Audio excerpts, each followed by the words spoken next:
Hello students, how are you. ये worksheet आपके इस हफ्ते की लास्ट वर्कशीट है। तो देखते हैं आज की वर्कशीट में क्या है। इस वर्कशीट में एक अनसीन पैसेज है जो हमें करना है। So let us read. Bengaluru based Rishita Sharma started her journey of zero waste lifestyle 6 years ago. She learnt about the problem of water pollution due to immersion of Ganpati idols made from plaster of Paris. Along with the idols that take a month to decompose, devotees were also dumping puja waste. Rishita Sharma जो बेंगलुरु में रहती है,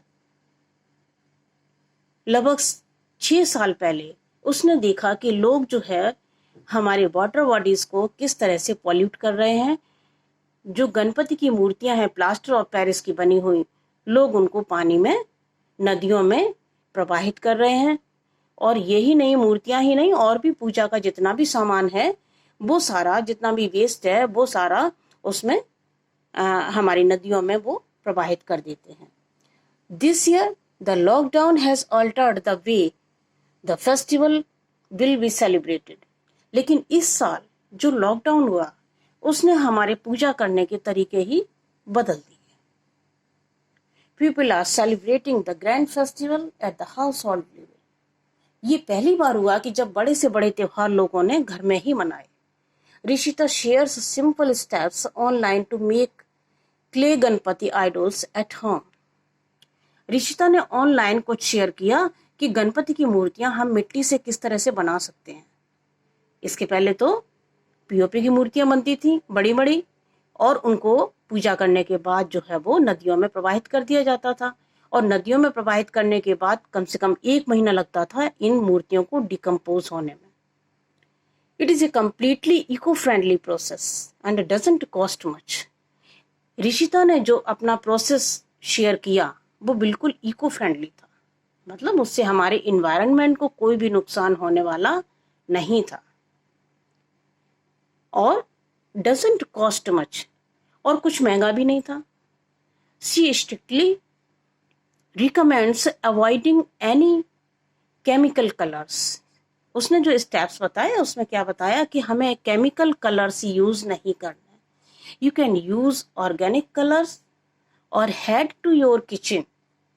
या तो आप organic colour use कीजिए, market में आते हैं ऑर्गेनिक कलर, और या फिर क्या करना है, अपने किचन से आपको कलर्स लेने हैं। हमारी किचन में तमाम कलर्स होते हैं, अगर हम देखें तो हल्दी, टर्मेरिक, येलो कलर हम उससे यूज कर लेते हैं, व्हाइट कलर आटा या चावल, तमाम सारी इस तरह की चीजें होती हैं। बीट रूट रेड कलर का होता है और बहुत अच्छा रेड कलर इससे हमें मिल सकता है। People have started using creative ideas like chocolate, red soil, leaves, newspaper, vegetables, and other biodegradable materials which can decompose easily to make idols. लोगों ने उन चीज़ों को इस्तेमाल करना शुरू किया, नए नए एक्सपेरिमेंट किए लोगों ने। चॉकलेट से, रेड सॉइल से, न्यूज़पेपर से, पत्तियों से गणपति की मूर्तियों को बनाया, और इस तरह से हमें पता चला कि हम इनसे भी पूजा कर सकते हैं और इनको भी हम मूर्तियां बनाने में, अपने पूजा में इस्तेमाल कर सकते हैं। तो ये था हमारा अनसीन पैसेज। अब ये जो हमने रेड लाइन की है इस पर, ये हमारे हैं थोड़े से अननोन वर्ड्स जो अभी तक हमें नहीं मालूम थे। हमारे लिए ये न्यू वर्ड्स हैं, या डिफिकल्ट वर्ड आप कह लीजिए। डिफिकल्ट तो नहीं कह सकते, ये हमने अब से पहले शायद नहीं पढ़े, तो हमारे लिए ये न्यू वर्ड्स हैं और हम इनके मीनिंग जानेंगे। तो देखिए ये सारे वर्ड्स और उनके मीनिंग्स, सारे बच्चे इनको नोट डाउन करेंगे अपनी कॉपी में। आगे देखते हैं, वर्ड मीनिंग सबको लिखना है। नेक्स्ट, अब क्वेश्चंस आते हैं। What are the creative ideas used by people to make idols nowadays. आजकल लोग किन किन चीजों से मूर्तियां बना रहे हैं। Why do you think they are using these materials.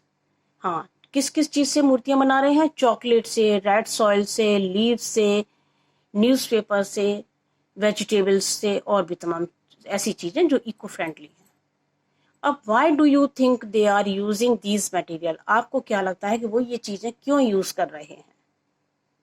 अब कुछ लोग तो इसलिए यूज़ कर रहे हैं क्योंकि मार्केट में प्लास्टर ऑफ पेरिस की मूर्तियां आ नहीं रही हैं, और कुछ लोग इस चीज़ की वैल्यू को समझ रहे हैं कि प्लास्टिक और पेरिस की मूर्तियों से हमारी जो वाटर बॉडीज हैं वो गंदी हो जाती हैं, पॉल्यूट हो जाती हैं। तो हमें क्या करना है, हमें कुछ ऐसे सामानों का यूज़ करना है मूर्तियां बनाने में जो बहुत आसानी से डिकम्पोज हो जाएं और हमारे जो नदियां हैं वो हमारी सुरक्षित रहें। Classify the following as biodegradable or non-biodegradable which cannot be broken down by microorganism।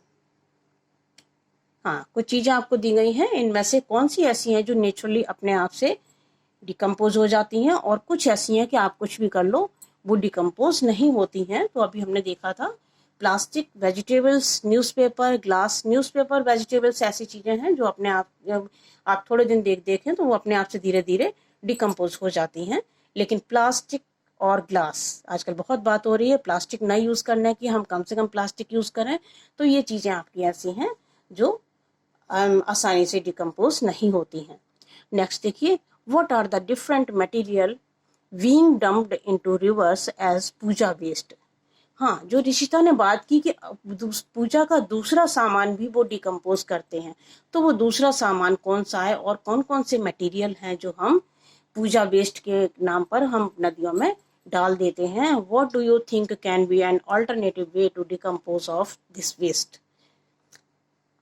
आपके अकॉर्डिंग और कोई तरीका है इस सामान को डिकम्पोज करने का? हाँ, तो देखिए क्या क्या सामान हमारे घरों में पूजा में से निकलता है। Photos, calendar of god and goddesses. देवी देवताओं के जो पुराने फोटो होते हैं या कैलेंडर होते हैं, उनमें घर में क्या कहा जाता है कि इसको हम कूड़े में नहीं डाल सकते क्योंकि ये तो पूजा का सामान है। जिनकी हम रोज पूजा करते हैं उनको हम कूड़े में नहीं डाल सकते। Perl and plastic flowers garland. अब हम अपने मंदिर को सजाने के लिए, अपनी मूर्तियों को सजाने के लिए मोतियों का इस्तेमाल करते हैं, प्लास्टिक के फ्लावर्स का इस्तेमाल करते हैं तमाम।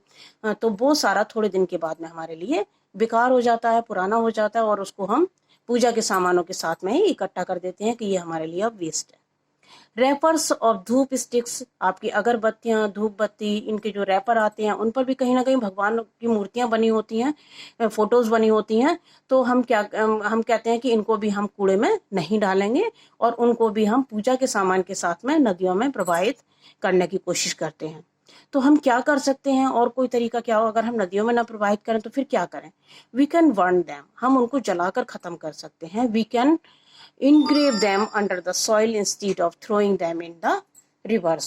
हम उनको पानी में बहाने के बजाय क्या कर सकते हैं, मिट्टी के अंदर दबा सकते हैं। कहीं आप देख लीजिए जहाँ पर कच्चा जगह है, जहाँ आप खोद कर और उनको सामानों को अगर गाड़ दें जमीन में, तो वो भी इससे बेटर तरीका है बजाय इसके कि हम उसको पानी में प्रवाहित करें।